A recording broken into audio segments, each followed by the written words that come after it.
విక్రమావతారంతో వామనమూర్తి 3 అడుగులతో ఈ బ్రహ్మాండాన్నంతటినీ కొలిచేస్తే నేను ఆయనకి 21 మార్లు ప్రదక్షిణం చేశాను. నాకు ఓపిక ఉన్నప్పుడు నేను చెయ్యగలిగింది నేను చేసి పెట్టాను. నువ్వు చేస్తే కదా నీకు ఇంకోటికి చెప్పే అధికారం. నువ్వు చెప్పడమే తప్ప నువ్వు చేయకపోతే ఇంకోసారి చెప్పే అధికారం నీకుండదు. నువ్వు ఒకరికి చెప్పింది ఒకరు చేస్తుంటే నువ్వు కూడా చేసి వెళ్ళాలి. అప్పుడే నీకు మళ్ళీ చెప్పే అధికారం నీకు నిలబడుతుంది తప్ప నేను ఎప్పుడు చెప్పడమే తప్పండి నేను చేయడం ఏమిటంటే అనకూడదు. నువ్వు చెప్పే అధికారం నిలబెట్టుకోవాలంటే నువ్వు చెయ్యాలి. నువ్వు 10 మందిని గంధం తీయమని చెప్తే నువ్వు ఉత్తరీయం తీసేసి నువ్వు చొక్కా బనీ నిప్పేసి కాస్త గంధం తీసి వెళ్ళాలి. అంతేగాని చెప్పడానికి పనికి వచ్చింది నువ్వు చేయడానికి పనికి రాకపోతే ఇంకా వాళ్ళు ఎందుకు చేస్తారు? అదే నమ్మకం లేని ప్రవచనం అంటే అది రావణ బుద్ధి. రామబుద్ధి అయితే తను చెప్పింది తాను ఆచరించాలి. కాబట్టి తథాచౌషధయో స్వాభి సంచితా దేవశాసనాత్ నిష్పన్నం అమృతం యాభి తదా సీన్నో మహత్బలం. ఒకానొకప్పుడు దేవదానవులు అమృతోత్పాదన చేయడం కోసమని క్షీరసాగర మథనం చేస్తుంటే నేను ఓషధులను తెచ్చి ఆ క్షీరసాగరంలో వేశాను. ఆనాడు నేను చెయ్యగలిగింది చేశాను. ఇప్పుడు నేను ఎగరలేను 100 యోజనాలు. స ఇదానీం అహం వృద్ధ పరిహీన పరాక్రమ సాంప్రతం కాలమస్మాకం భవాన్ సర్వగుణాన్విత. నాకు ఇప్పుడు ఆ ఓపిక లేదు, వృద్ధుడనైపోయాను, కాబట్టి 100 యోజనములు ఎగరలేను. ఉత్తిష్ట హరిషార్దూల లంఘయస్వ మహార్ణవం పరాహి సర్వభూతానాం హనుమన్యా గతిస్తవ. నాయనా హనుమ, ఇంత బలపరాక్రమములున్నవాడివి, ఇంత తేజస్సున్నవాడివి, ఇంత శాస్త్ర విశారదుడివి, వానర జాతి పరుగు ప్రతిష్టలు రామకార్యం నీ చేతిలో ఉన్నాయి. నీవలా కూర్చుంటే ఎలాగయ్యా? ఒక్కసారి నీ బలాన్ని జ్ఞాపకం తెచ్చుకో, ఒక్కసారి ఆ తేజస్సుని పుంజుకో, ఒక్కసారి పెరిగి 100 యోజనములు గడచి బయలుదేరు. నీ యొక్క గమన శక్తి ఎటువంటిదో, నీ వేగం ఎటువంటిదో అటువంటి శక్తి ఈ భూతములలో ఏ ప్రాణికి లేదు. ఈ మాట చెప్పగానే విన్నారట హనుమ. కూర్చున్నవారు ఒక్కసారి లేచారు. సంస్తూయమానో హనుమాన్ వ్యవర్ధత మహాబల సమావిద్య చలాంగూలం హర్షాచ్ఛబలమీయువాన్. ఒక్కసారి అపారమైన సంతోషాన్ని పొందారట. అంటే శాప విమోచనం అయిపోయింది. తన బలం తనకి జ్ఞాపకం వచ్చింది. తానెంత బలవంతుడో తను తెలుసుకున్నారు. ఒక్కసారి ఆ తోకని చేత్తో పట్టుకుని పైకి తీసి ఒక్క దులిపారట ఆ సంతోషంతో. తస్య సంస్తూయమానస్య వృద్ధైర్వానరపుంగవై తేజసాపూర్యమాణస్య రూపమాసీదనుత్తమం. ఆ వృద్ధులైనటువంటి వానర పుంగవులు చేసినటువంటి స్తుతి చేత శాప విమోచనాన్ని పొందినటువంటి హనుమ తన బలపరాక్రమములు తాను తెలుసుకుని అపురూపమైనటువంటి రూపాన్ని పొందారు. ఇత పూర్వం వానరులు ఎవ్వరూ ఎప్పుడూ హనుమని ఎలా చూడలేదో అలాంటి స్వరూపాన్ని పొందారు. అంటే ఆయన ఆనందాన్ని పొంది తన బలం తన శక్తి తనకి తెలుస్తున్న కొద్దీ తను పెరిగిపోతున్నారు.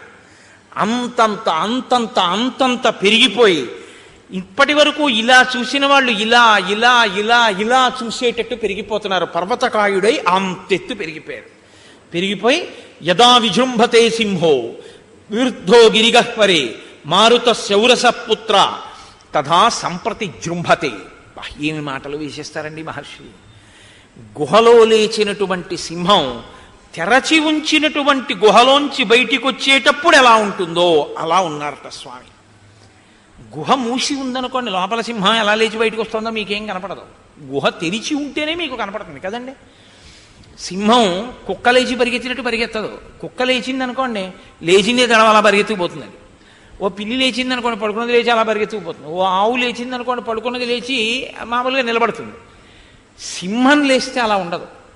సింహం పడుకున్నటువంటి సింహం కానీ ఇలా తల పక్కకి పెట్టి పడుకుంటుంది. ఇలాగ పడుకున్నటువంటి సింహం నిద్ర లేవాలనుకుందనుకోండి, ఒకసారి కళ్ళు 2 బాగా తెరిచి ఇలా అని ఒక్కసారి గుహంతా కలయ చూసి లేచి నిలబడి ఒక్కసారి ముందు 2 కాళ్ళ మీద ముందుకి సాగి ఒళ్ళు పూర్తిగా సాగతీసి ఒళ్ళు ఒక్కసారి ఆ నడుము ఆడించి తోక దులిపి నాలుక పైకి తీసి పెదవులు 2 నాక్కుని జూలు విదల్చి నోరు తెరిచి ఒక్క గర్జన చేసి అడుగు తీసి అడుగు వేస్తూ బయటికి వస్తూ ఉంటే ఇంకా ఎదురుగుండా ఏ మృగం ఉండడానికి వీల్లేదు. అలా ఉంటుంది దాని టీవీ, దాని నడక.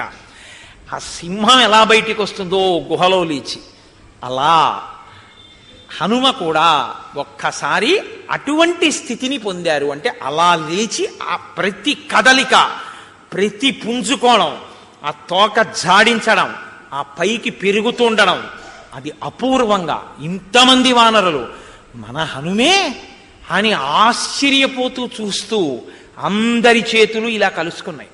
అంత గొప్ప స్వరూపాన్ని పొందుతున్నారు. ఆ ముఖం వంక చూశారట.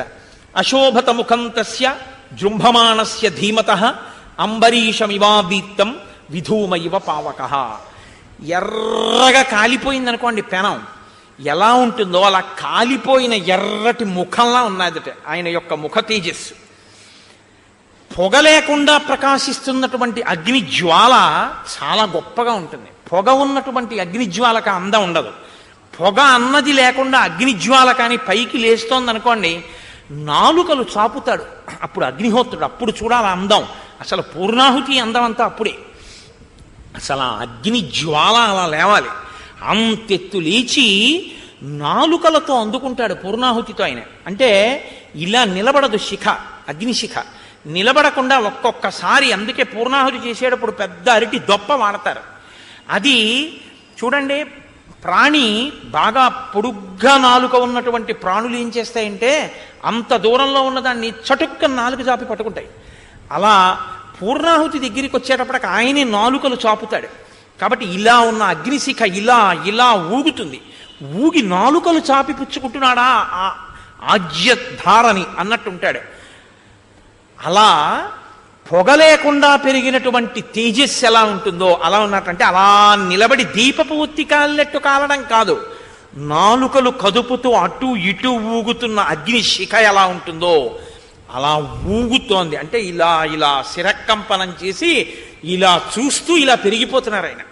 అంత పెరిగిపోతుంటే అభివాద్య హరీన్ వృద్ధాన్ హనుమాన్ ఇదమబ్రవీత్. అక్కడ ఉన్నటువంటి ఆ వానరులందరికీ, వానరుల యొక్క పెద్దలకి ఇంత పెరిగిన వారు నమస్కారం చేశారు. ఇది ఆయన వినయం. ఒక్క నమస్కారం చేసి అక్కడ ఉన్న పెద్దలందరికీ తను చెప్తున్నారు. అరుజత్ పర్వతాగ్రాణి హుతాశన సఖోనిల బలవాన్ అప్రమేయశ్చ వాయురాకాశగోచర తస్యాహం శీఘ్రవేగస్య శీఘ్రగస్య మహాత్మనః మారుతస్యౌరస పుత్ర ప్లవనే నాస్తిమత్సమః ఉత్సహేయం హి విస్తీర్ణం ఆలిఖంతమివాంబరం మేరుం గిరిమసంగేన పరిగంతుం సహస్రశః బాహువేగ ప్రణున్నేన సాగరేణాహముత్సహే సమాప్లావయితుం లోకం సపర్వత నదీ హ్రదం మమోరుజంఘవేగేన భవిష్యతి సముద్ధితః సముద్ధిత మహాగ్రాహః సముద్రో వరుణాలయః పన్నగాశన ఆకాశే పతంతం పక్షిసేవిత వైనతేయమహం శక్తః పరిగంతుం సహస్రశః ఉదయాత్ ప్రస్థితం వాపి జ్వలంతం రశ్మిమాలినం అనంతమితమాదిత్యం అభిగంతుం సముత్సహే తతో భూమిం అసంస్పృశ్య పునరాగంతుముత్సహే ప్రవేగేనైవ మహత భీమేన ప్లవగర్షభాః పర్వతాంశ్చూర్ణయిష్యామి ప్లవమాన ప్లవంగమాః హరిష్యాం యూరువేగేన ప్లవమానో మహార్ణవం లతానాం వివిధం పుష్పం పాదపానాం చ సర్వశః అనుయాస్యంతి మామద్య ప్లవమానం విహాయస భవిష్యతి హిమే పంథాః స్వాతేః పంథా ఇవాంబరే అహం ద్రక్ష్యామి వైదేహీం ప్రమోదధ్వం ప్లవంగమాః.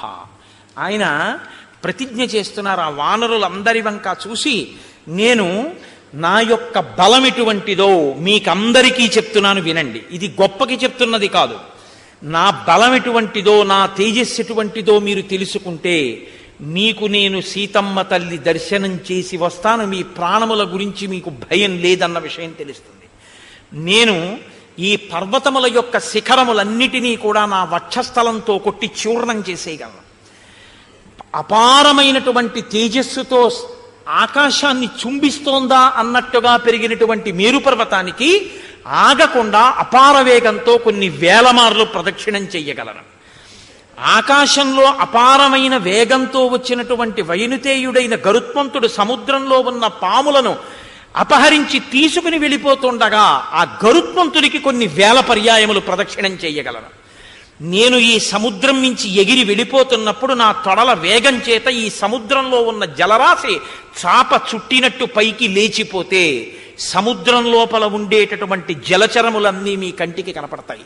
అంత వేగంతో ఈ సముద్రాన్ని చాప చుట్టగలను. ఈ భూమండలం మీద నదులన్నిటినీ సముద్రంలో కలిపి, సముద్ర జలాల్ని నదీ జలాల్ని కలిపి తీసుకొచ్చి భూమి మీద పోసి ఈ భూమిని సముద్రంలో కలిపేయగలను. ఎన్ని పర్వతాలున్నాయో అన్ని పర్వతాల మీదకెక్కి నేను ఆనంద తాండవం చేసి వాటిని పిండి ముద్దలుగా చేసి భూమితో సమానంగా చూర్ణం చేసేయగలను. నేను ఈ సముద్రం మీద ఎగురుతున్నప్పుడు సముద్రాన్నంతటినీ కూడా అల్లకల్లోలం చేయగలను. సూర్యోదయం అవుతుండగా సూర్యుడితో పాటుగా బయలుదేరి సూర్యుడి కన్నా వేగంగా పశ్చిమాద్రికి చేరుకుని కిందకి దిగి భూమి మీద కాలు పెట్టకుండా మళ్లీ వెనక్కి వేగంగా వచ్చి సూర్యుడు ఆకాశ మధ్యంలోకి వచ్చేటప్పటికి సూర్యుడిని కలిసి మళ్లీ సూర్యుడు పశ్చిమాద్రికి వెళ్లే లోపల తిరిగి తూర్పు దిక్కున కిందకి దిగగలను. అంతటి వేగం ఉన్నవాణ్ణి. వాయుదేవుడు ఎంత వేగమున్నవాడో, గరుత్మంతుడు ఎంత వేగమున్నవాడో, వారితో సమానమైనటువంటి వేగము, లాఘవము, గమనశక్తి, దూకగలిగినటువంటి శక్తి కలిగినటువంటి వాణ్ణి. నేను ఇక్కడ నుంచి బయలుదేరి సముద్రం మీదుగా ఎగిరి వెళ్ళిపోతుంటే కొన్ని వేల సంవత్సరముల నుంచి ఈ పర్వతాల మీద పెరిగినటువంటి కూకటి వేళ్లతో ఉన్నటువంటి చెట్లని పెకల్చి నా తొడల వేగానికి నాతో పాటు సముద్రం మీదుగా తీసుకుని పోయి విడిచిపెట్టగలను.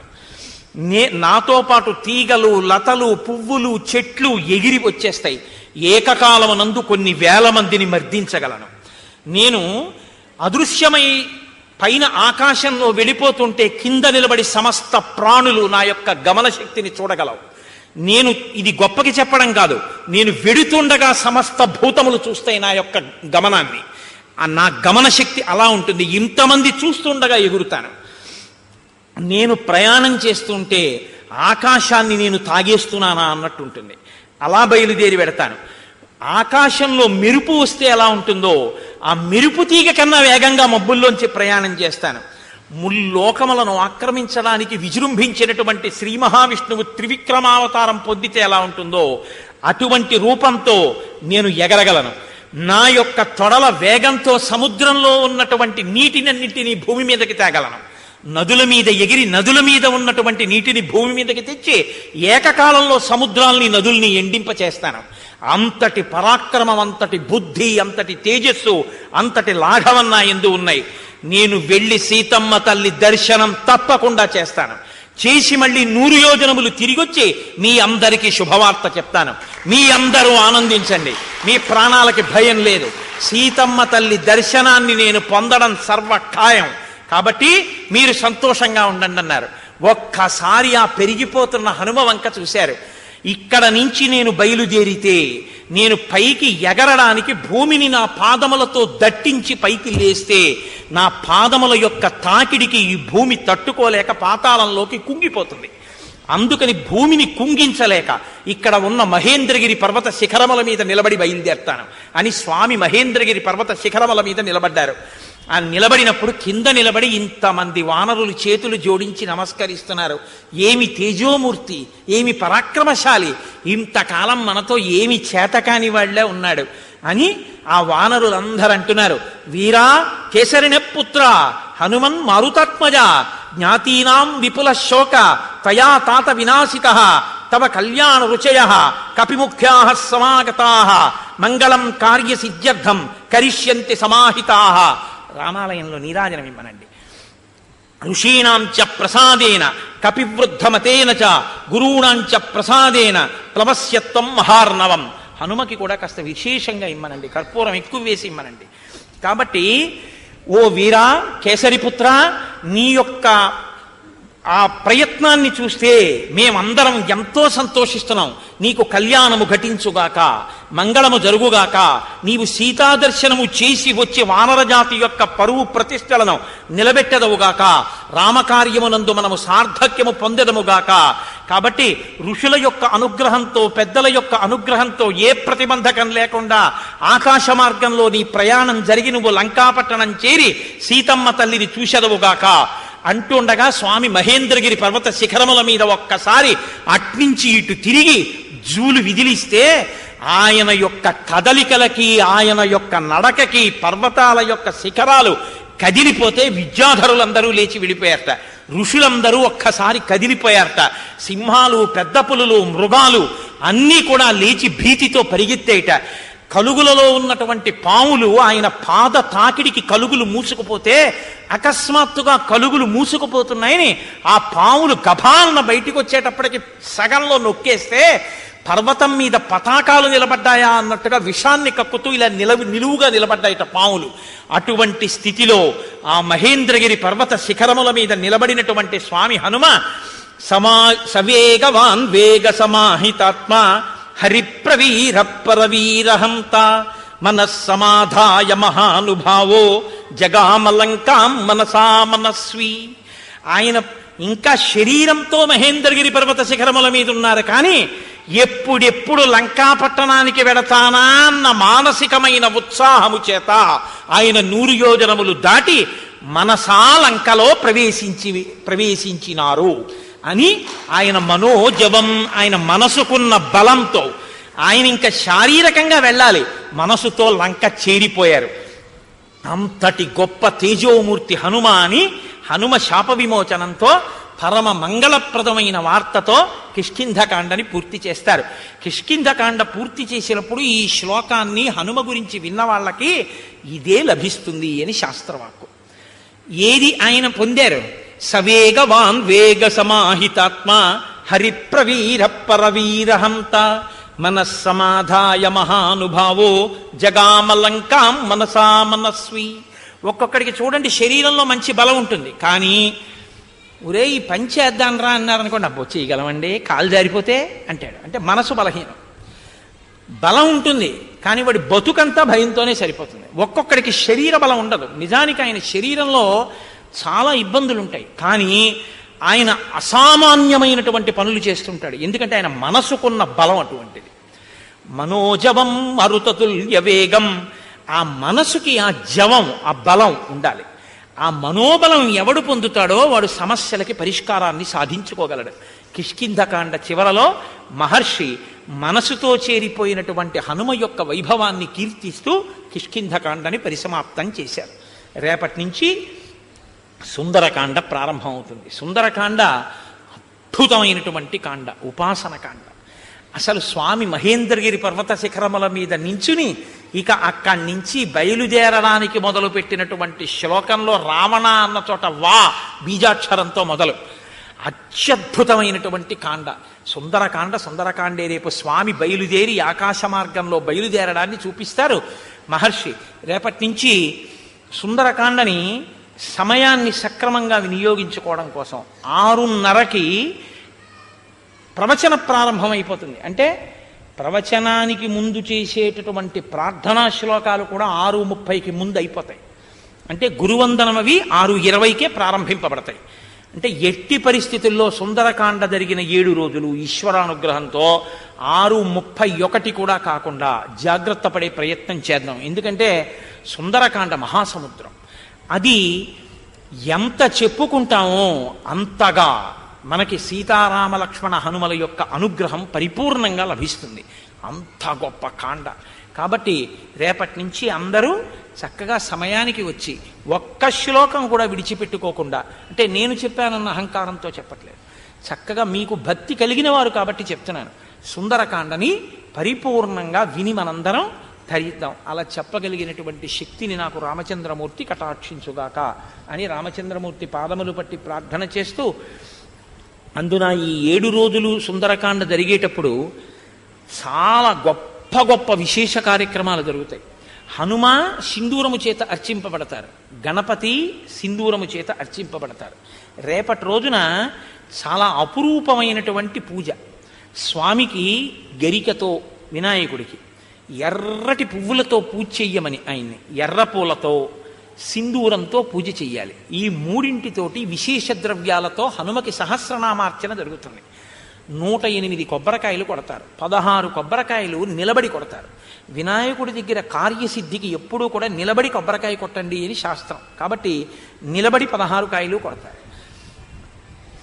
అది చాలా గొప్పగా ఉంటుంది ఆ పూజ. రేపు మీ అందరూ కూడా చక్కగా ఆ పూజని కూడా చూసి విఘ్నేశ్వరుడి యొక్క అనుగ్రహాన్ని పొందవచ్చు. రేపు 8 గంటలకి ఒక ప్రత్యేక ప్రసంగం చేస్తాను. మనం ప్రతి వాళ్ళకి నోటికొచ్చి ఉండాలి ఒక శ్లోకం ఒకటి, అది రాకుండా అసలు ఎవ్వరు ఉండకూడదు. సుముఖశ్చైకదంతశ్చ కపిలో గజకర్ణక లంబోదరశ్చ వికటో విఘ్నరాజో గణాధిప ధూమకేతుర్గణాధ్యక్ష పాలచంద్రో గజానన వక్రతుండ శూర్పకర్ణో హేరంబ స్కందపూర్వజ షోడశైతాని నామాని ఎప్పటే చుణియాదపి విద్యారంభే వివాహే చ ప్రవేశే నిర్గమేస్తథ సంగ్రామే సర్వకార్యేషు విఘ్నస్తస్య నజాయతే. 16 నామాలతో పిలిచారు వినాయకుడిని.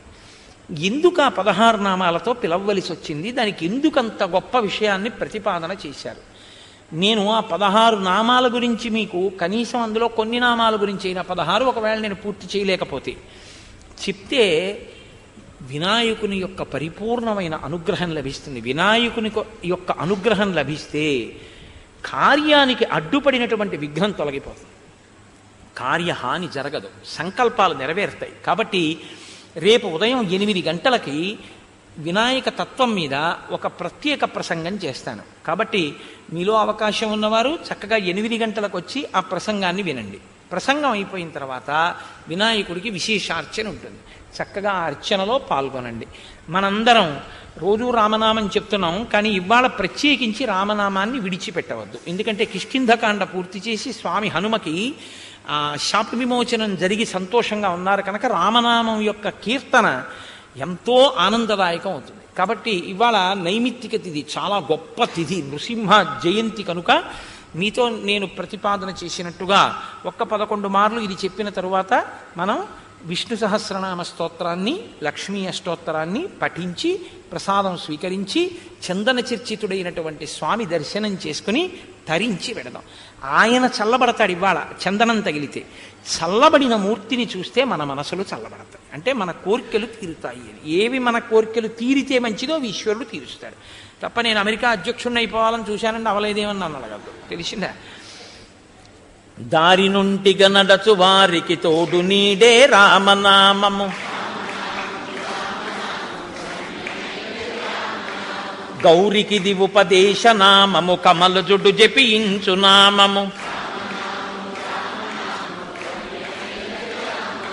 వాదభేదాతీతమగు వైరాగ్యమే శ్రీరామనామము,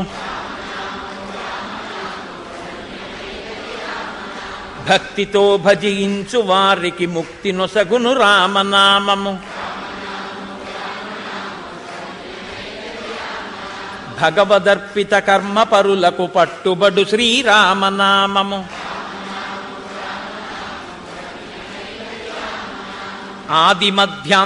ఆదిమధ్యాంతాదిరహిత యనాది సిద్ధము రామనామము,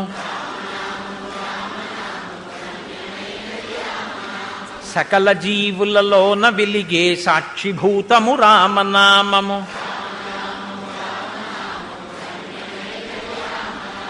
జన్మ మృత్యు జరాది వ్యాధుల చక్కబరుచును రామనామము, ద్వేష రాగ లోభ మోహములను త్రించునది శ్రీరామనామము,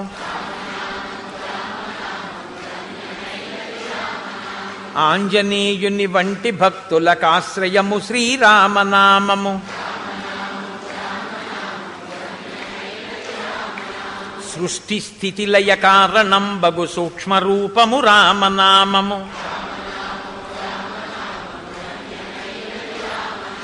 శిష్టజనముల దివ్య దృష్టికి స్పష్టమగు శ్రీరామనామము,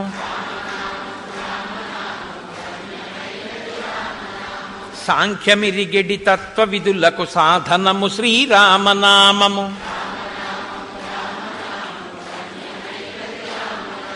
యుద్ధమందు మహోగ్ర రాక్షస యాగధంసము రామనామము, రాకడయు పోకడయు లేనిది రమ్యమైనది రామనామము,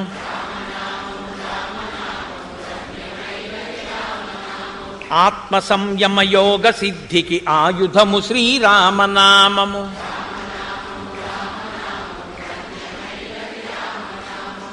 మీ అందరి దగ్గర విష్ణు సహస్రనామ స్తోత్రం పుస్తకాలు ఉన్నాయి. కానీ ఒకటి గమనించండి, విష్ణు సహస్రనామ స్తోత్రాన్ని ఇన్ని మార్లు పారాయణ చేస్తాను అని సంకల్పం చేస్తే పూర్వోత్తర పీఠికలు చదవాలి తప్పకుండా. అలా కాకపోతే క్షీరోధన్వత్ ప్రదేశే దగ్గర మొదలుపెట్టి వనమాలి గదీశాంగి వరకు చదివితే సరిపోతుంది. కాబట్టి ప్రార్థనా శ్లోకాలంటే మేఘశ్యామం పీత కౌశేయవాసం శాంతాకారం భుజగశయనం అవి కూడా చదువుతాం. కాబట్టి మీరు ఆ ఒరవడిలో చదవండి. నేను చదువుతుంటాను, నాతో కలిపి చదివేయచ్చు. మీ అందరికీ విష్ణు సహస్రం వచ్చిందే కాబట్టి అది నేనని మీరు అనక్కర్లేదు. కానీ ఇది శృంగగిరి పీఠం. శృంగగిరి పీఠానికి దీనికి అభేదం. ఎందుకంటే అది తండ్రి, ఇది కొడుకు, అది బింబం, ఇది ప్రతిబింబం. కాబట్టి ఇక్కడ ప్రారంభం చేసి చదివేటప్పుడు శంకర భగవత్పాదాచార్య స్వామి వారు స్థాపించినటువంటి పీఠాల యొక్క శాఖలు కనుక ఇక్కడ మనం ఎప్పుడూ కూడా అద్వైత ప్రసిద్ధమైనటువంటి ఆచార్యులకి ముందు నమస్కారం చేస్తే తప్ప ఏదీ చేయకూడదు. గురువందనం చెయ్యాలి. కాబట్టి నేను మీతో మనవి చేశాను, సదాశివ సమారంభాం శంకరాచార్య మధ్యమాం అస్మదాచార్య పర్యంతాం వందే గురు పరంపరాం. ముందు 2 శ్లోకాలు నేను చెప్తాను, మీరు అనండి. అన్న తర్వాత మనం విష్ణు సహస్రాన్ని ప్రారంభం చేద్దాం. కాబట్టి ఇప్పుడు అనండి. శుక్లాంబరధరం విష్ణుం శశివర్ణం చతుర్భుజం ప్రసన్నవదనం ధ్యాయేత్ సర్వవిఘ్నోపశాంతయేత్ సదాశివ సమారంభాం శంకరాచార్యమధ్యమాం అస్మదాచార్యపర్యంతాం వందే గురు పరంపరాం.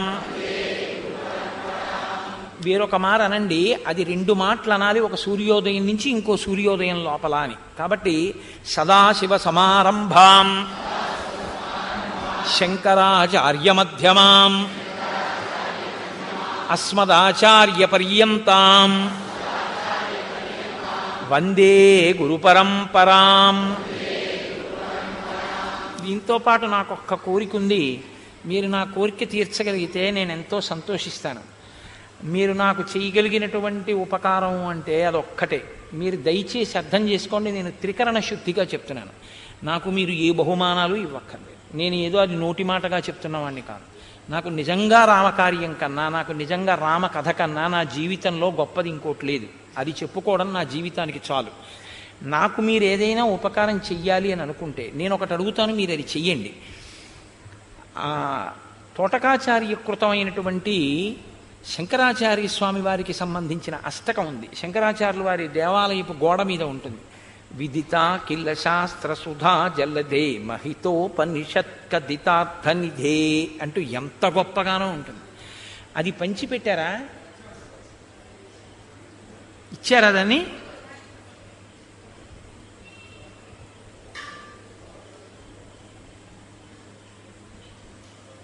ఇంకా తయారవుతోంది. తోటకాష్టకం ఇక్కడ కూడా అందరికీ ఇవ్వండి, కొంచెం భారీగా తయారు చేయించి. ఆ తోటకాష్టకం మీ అందరికీ ఆ ప్రతులు అందుతాయమ్మా.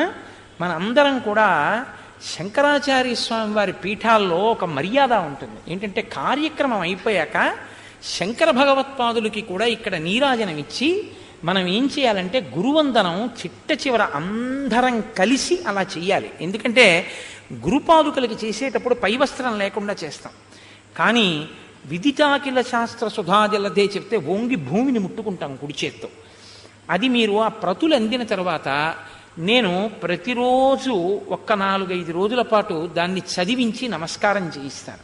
చక్కగా సుందరకాండ మధ్యలో అది అందే ప్రయత్నం చేస్తే ప్రతిరోజు మనం తోటకాష్టకంతో అందరం కంఠం కలిపి చదివి నమస్కరిస్తే ఇన్ని కంఠాలతో తోటకాష్టకం వింటే అదొక్కటే నేను కోరుకునేటటువంటి ప్రతిఫలం.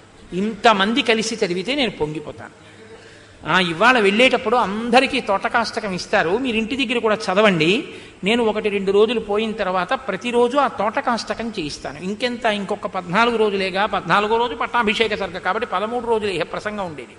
కాబట్టి సుందరకాండ, యుద్ధకాండ 7, 6, 13, 14వ రోజున పట్టాభిషేకమే. కాబట్టి చక్కగా మనం ఈ కాలాన్ని సద్వినియోగం చేసుకుని శంకర భగవత్పాదులకి తోటకాష్టకంతో నమస్కరిద్దాం. ఇప్పుడు మంచిదే, ఇవాళ ఇస్తున్నారా? ఇప్పుడు స్వామి ప్రార్థనా శ్లోకాలు చెప్పండి, కలిపి చెప్పండి. అమ్మ తొందర పడిపోయి ఒకళ్ళు